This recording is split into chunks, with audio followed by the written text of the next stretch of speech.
ka na namin kakampi. I am the true maker. Sino nakikipaglaro sa'yo? Sila? Ako hindi! Sinilip ni Grace si Vincent na nasa labas na nag-aalala ito at tinanong niya kay Mang Estong kung kaya silang bantayan ng iisa, na agad naman siyang sinabihan ng tatay niya na may isa pang nakabantay sabay turo sa taas, na agad namang sinabi ni Moises na huwag nilang kakalimutan ang Diyos na pinakamalakas nilang backup. Sinabihan sila ni Mang Estong na matagal na silang hindi nagkasama-sama, pero pinatunayan ng Diyos na walang imposible sa Kanya, na may mga nanakit sa kanila pero hindi niya sila pinabayaan at gumawa siya ng paraan para mabuo ulit sila.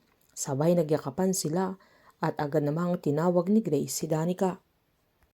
Habang kumakain naman sila Mercedes ay galit si Justine nang sabihin ng mami niya na tumawag si Rafael at binilin niyang siya na ang bahala na kung anong ibig sabihin ng daddy niya, at pinaliwanag naman ni Mercedes na hindi din niya alam na ang pinasigurado lang ni Rafael ay ligtas siya, na agad namang sinaad ng binata na ligtas kasama si Moises na mismong nag-hostage sa kanya, na imposible ang bagay na yun, na kung safe siya kay Moises, ang ibig sabihin magkakampi na sila at sila na ang kalaban ng daddy niya.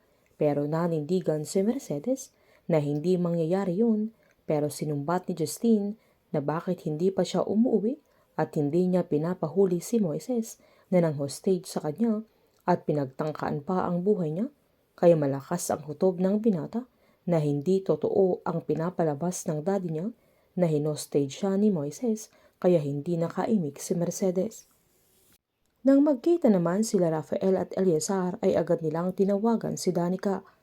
Mangiyak-ngiyak si Eleazar nang kumustahin niya ang anak niya at kung okay lang siya, na agad namang sinabi ng dalaga na hindi siya magiging okay hanggat hindi niya nakakasama ang papa niya, na mangiyak-ngiyak din si Danica nang sabihan niya ang papa niya na miss na niya ito. Sabay tinanong niya kung hindi susunduin ng papa niya at pinaliwanag naman ni Eleazar na gustuhin man niya ay hindi pa pwede dahil sobrang delikado, pero nangako siyang susundin niya agad dahil gusto na din niyang makita. Sabay sinabihan niya ang dalaga na mahal niya ito. Nagpasalamat si Eleazar kay Rafael dahil niligtas niya si Danica, pero pinaalalahanan siya ni Rafael na hindi pa natatapos ang laban nila dahil nagsisimula pa lang sila. Sabay sinabihan niyang good luck sa kanilang dalawa, lalo't si Jaime ang makakabangga nila. Galit na sinabi ni Eleazar na good luck to them dahil ngayong alam na niya kung nasaan at safe si Danica, ay hindi na niya palalampasin ang ginawa ni Jaime sa kanila. Habang tinanong naman ni Leon si Justine kung anong nangyari sa daddy niya at kung totoong na-hostage siya ni Moises, maging si Danica, na yun ang sinabi nila David at hindi sila magsisinungaling, na agad namang tinanong ni Tyrone kung anong iniisip ni Justine. Galit na sinabi ng binata na alam niyang may isip ang daddy niya, pero may isip din sila ng kanyang lolo. Pinaalalahanan naman ni Divine si Jaime na incapable si Rafael na traidorin siya at hindi niya man lang ito naisip.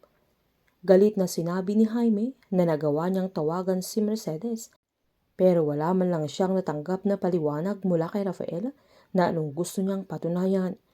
Sinabihan naman siya ni Divine na kausapin na lang niya dahil tumawag siya sa palasyo at nalaman niyang darating si Rafael sa kampo para i-award sa mga officers para sa founding anniversary ng Inleia, kaya pwede silang mag-usap ng harap-harapan. Gagamitin ni Jaime si Justine laban kay Rafael na siya na lang ang natitira niyang alas. Painit ng painit ang mga tagpo, sabay-sabay po nating subaybayan ang advance episode ng Pamilya Sagrado dito lamang po sa aking channel. Patuloy lamang pong manood at mag-subscribe para ma-update po kayo sa mga susunod na episode. Marami pong salamat.